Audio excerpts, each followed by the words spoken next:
नमस्कार मित्रांनो, आज आपण जगातील सर्वात यशस्वी इन्व्हेस्टर वॉरेन बफेट यांचे काही सिक्रेट रूल बघणार आहोत. वॉरेन बफेटने स्टॉक मार्केटमधून अब्जावधी रुपये कमावले, पण ट्रेडिंग करून नाही तर स्मार्ट इन्व्हेस्टिंग करून. तर आजच्या व्हिडिओमध्ये आपण त्यांचे 3 पॉवरफुल रूल बघणार आहोत, जे प्रत्येकासाठी खूप महत्त्वाचे आहे. तुम्ही बिगिनर असाल किंवा ऑलरेडी स्टॉक मार्केटमध्ये काम करत असाल तरी सुद्धा व्हिडिओ शेवटपर्यंत नक्की बघा, कारण तिसरा रूल बरेच जण इग्नोर करतात. आता बघा, रूल नंबर 1, ज्या बिझनेसबद्दल तुम्हाला माहिती आहे त्यातच इन्व्हेस्ट करा. वॉरेन बफेट नेहमी म्हणतात, never invest in a business you can not understand. म्हणजे काय की एखादा बिझनेस जर तुम्हाला समजतच नसेल, एखादी कंपनी आहे ती काय काम करते, तिचं फ्युचर काय आहे, तिची ग्रोथ होईल की नाही, तिच्यावर डेप्थ आहे की नाही, आहे तर किती आहे, ह्या कुठल्याच गोष्टी तुम्हाला माहिती नाहीये, तर तुम्ही त्यामध्ये ब्लाइंडली इन्व्हेस्टमेंट करू नका.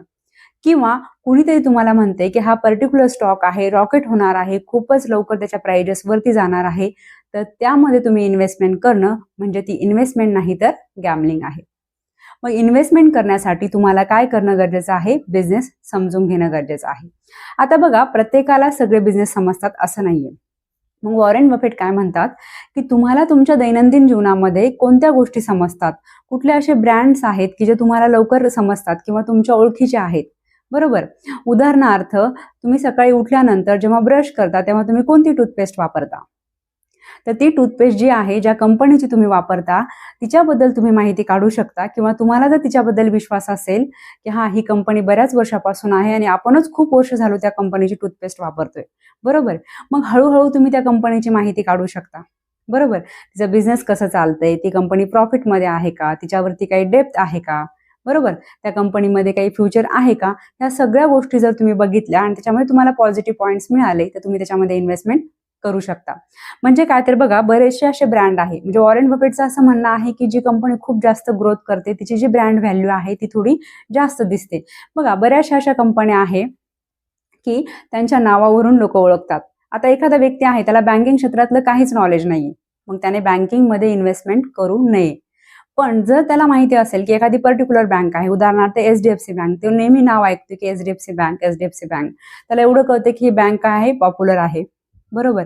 मग पॉप्युलर आहे म्हणून लगेच इन्व्हेस्टमेंट करणार का? नाही. तर त्याच्याबद्दलची आणखी माहिती काढल्या जाऊ शकते. तुम्ही बघा ती कंपनी कशी आहे, ती बँक कसं काम करते, किंवा बाकीच्या बँकेच्या तुलनेत तिचं बिझनेस कसं आहे, आणि मग हळूहळू ती माहिती काढल्यानंतर जेव्हा तुम्हाला त्याचा बिझनेस समजायला लागेल, तरच तुम्ही त्याच्यामध्ये इन्व्हेस्टमेंट करू शकता. म्हणजे तुम्हाला जर ते बिझनेस समजत असेल तरच इन्व्हेस्टमेंट करा, असं वॉरेन बफेटचं म्हणणं आहे. आणि बघा, खूप सिंपल आहे. आपण रोज दैनंदिन वापरामध्ये अशा कितीतरी गोष्टी आहेत की त्या आपण वर्षानुवर्षापासून वापरत आलोय आणि आपला त्याच्यावरती विश्वास पण आहे त्या कंपन्यावरती. असे काही बिस्किट्स आहेत आपण वर्षानुवर्षापासून घरामध्ये आणतो, बरोबर. अशा बऱ्याचशा गोष्टी आहेत. आणि बघा, आपल्याला माहिती आहे की ही कंपनी खूप चांगली आहे. कोणत्या दृष्टीने? की आपण तिचे प्रोडक्ट्स वापरतो, बरोबर. मग ते प्रोडक्ट आपल्याला आवडतात. मग आपण हळूहळू त्या कंपनीची काय करू शकतो? माहिती काढू शकतो की ही कंपनी कशी आहे. तर म्हणजे हे काय आहे, बिझनेस समजायला सोपं जातं. उदाहरणार्थ, तुम्ही वेगवेगळ्या मॉलमध्ये जात असाल शॉपिंगला, बरोबर, किंवा तुम्ही जे किराणा सामान आहे तुमचं आणायला जाता, उदाहरणार्थ डीमार्टमध्ये. आता तुम्ही काय विचार करू शकता की आपण जेव्हा पण जातोय बाबा डीमार्टमध्ये तेव्हा भरपूर गर्दी असते, बरोबर. आपल्याला बिलिंगसाठी लाईनवरती कितीतरी वेळ त्या लाईनमध्ये उभं राहावं लागतं. म्हणजे काय की इथे गर्दी खूप आहे, म्हणजे यांच्याकडे कस्टमर खूप आहेत, बरोबर. मग एक पॉझिटिव्ह पॉइंट आपण बघू शकतो की अरे, डीमार्ट पण लिस्टेड आहे, बरोबर. मग त्याची माहिती आपण काढू शकतो की हा, डीमार्ट वरती काही डेप्थ तर नाहीये ना, किंवा हिचा बिझनेस कसा चाललाय, हिच्या शेअर प्राइजेसमध्ये किती बदल झालेले आहे लिस्टिंग पासून आतापर्यंत. अशा बऱ्याच गोष्टी आपण काय करू शकतो, बघू शकतो. आणि हळूहळू आपल्याला ते बिझनेस जर समजलं आणि आपल्या लक्षात आलं की कंपनी चांगली आहे, तर आपण त्याच्यामध्ये इन्व्हेस्टमेंट करू शकतो, असं वॉरेन बफेट म्हणतात. ते असं म्हणत नाही की तुम्ही ब्लाइंडली कुठल्या पण बिझनेसमध्ये इन्व्हेस्टमेंट करा. आता काही अशा कंपन्या असेल, IT कंपन्या असेल, तुम्हाला नाही समजत त्याच्यामध्ये काही, बरोबर, त्याच्यामध्ये इन्व्हेस्टमेंट करू नका. म्हणजे जी कंपनी आपल्याला समजत नाही किंवा जे बिझनेस आपल्याला समजतच नाहीये त्याच्यामध्ये इन्व्हेस्टमेंट करू नका, असं वॉरेन बफेटचं म्हणणं. आता बघा, रूल नंबर 2, दुसरा नियम काय आहे, तर वॉरेन बफेट म्हणतात की पेशन्स ठेवा आणि लॉंग टर्मचा विचार करा. बघा, बरेचसे असे लोक आहे की आज शेअर खरेदी करतात आणि त्यांना उद्याच काय प्रॉफिट पाहिजे असतो. पण वॉरेन बफेट हे वर्षानुवर्ष शेअर्स होल्ड करतात. त्यांना माहिती आहे की फ्युचरमध्ये काय आहे, ग्रोथ होणार आहे. म्हणजेच काय तर कंपनी जी आहे, आपण ज्यावेळेस त्या कंपनीमध्ये इन्व्हेस्टमेंट करतो, शेअर खरेदी करतो, त्यावेळेस आपल्याला रोज ज्या काही किमती त्याच्यामध्ये कमी जास्त होतात, त्या रोजच्या किमती बघून पॅनिक न होता त्याला लॉंग टर्मसाठी होल्ड करणं गरजेचं आहे.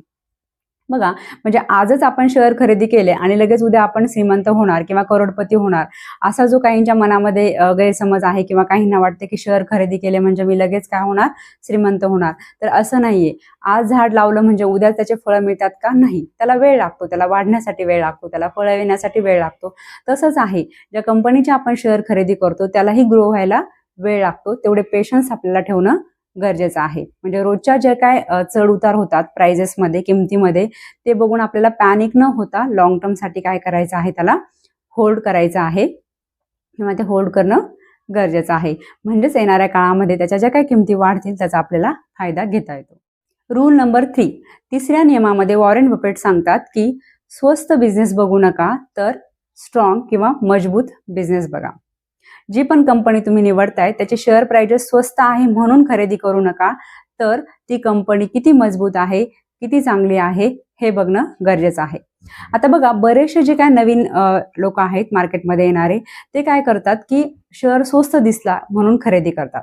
म्हणजे 10 रुपये 20 रुपये प्राइजेस दिसली की त्यांना काय वाटते की 10 रुपयाचा शेअर आहे, तो लगेच 100 रुपये झाला की माझी जी काय कॅपिटल आहे ती 10 पट होईल. बरोबर. पण त्यांना हे माहिती नसते की ते 10 रुपयाचा 1 रुपया व्हायला सुद्धा वेळ लागणार नाही. त्यामुळे वॉरेन बफेट म्हणतात की 500 रुपयाचा मजबूत बिझनेस हा 10 रुपयाच्या वीक बिझनेसपेक्षा कधीही चांगला. त्यामुळे कंपनी निवडते वेळेस ती कशी आहे, स्ट्रॉंग आहे का, तिचं फ्युचर कसं आहे, डेप्थ आहे का, ह्या सगळ्या गोष्टी बघणं गरजेचं आहे, ना की त्याची शेअर प्राइस. म्हणजे स्वस्त आहे म्हणून खरेदी करायचं का मग नाही. आणि बरेचसे लोक इथे फसतात. बघा, मी यावरती एक डिटेल व्हिडिओ पण बनवलेला आहे पेनी स्टॉकवरती, की ज्यामध्ये मी सांगितलेलं आहे की हे जे काय शेअर्स आहेत हे घेतल्यामुळे तुमचे कोणकोणते नुकसान होऊ शकते. भरपूर गोष्टी मी यामध्ये सांगितलेल्या आहे. हवं तर तुम्ही चॅनलवरती जाऊन बघू शकता. तर हा होता तिसरा नियम, ज्यामध्ये वॉरेन बफेटनी सांगितलेला आहे की कंपनीचा बिझनेस बघा, त्याची शेअर व्हॅल्यू नाही. तर मित्रांनो, हे होते वॉरेन बफेटचे 3 पॉवरफुल रूल्स. या व्हिडिओमध्ये मी ज्याही कंपनीची नावे घेतलेली आहे ते उदाहरणार्थ घेतलेले आहे. त्यामध्ये मी तुम्हाला कुठलाही खरेदी किंवा विक्रीचा आर्थिक सल्ला दिलेला नाही. हा व्हिडिओ पूर्णतः शैक्षणिकदृष्ट्या बनवला गेलेला आहे. वॉरेन बफेटचे जे रूल्स आहेत यावरती आपण आणखीन एक पार्ट बनवणार आहोत. त्यामुळे चॅनलला जर सबस्क्राईब केलं नसेल तर सबस्क्राईब करायला विसरू नका. त्याचबरोबर नोटिफिकेशन बेल आयकॉनला देखील क्लिक करा, म्हणजे येणाऱ्या व्हिडिओचं तुम्हाला काय होईल, नोटिफिकेशन मिळेल. आणि व्हिडिओ आवडला असेल तर नक्की लाईक करा, शेअर करा, कमेंट करा. पुन्हा भेटूया अशाच फायनान्स आणि स्टॉक मार्केटच्या वेगवेगळ्या व्हिडिओमध्ये. धन्यवाद.